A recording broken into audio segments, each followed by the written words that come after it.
అందరి ఇంట్లో తప్పకుండా ఉండేది. పిల్లలకి, పెద్దలకి ఎంతో నచ్చేది. దేశ విదేశాలు దాటి మరీ వెళ్ళేది. ఏంటది?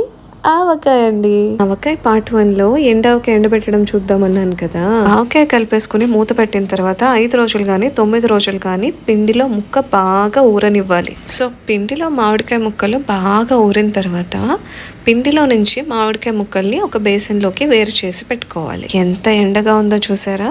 ఇప్పుడు ఆ బేసన్లోకి తీసుకున్న మామిడికాయ ముక్కలన్నీ 2 వైపులా తిప్పి తిప్పి 3 కానీ 5 రోజులు కానీ ఎండబెట్టుకోవాలి. సేమ్ ప్రాసెస్ రిపీట్ చేయాలి. అలాగే ఆవపిండిని కూడా ఎండలో బాగా ఎండబెట్టుకోవాలి.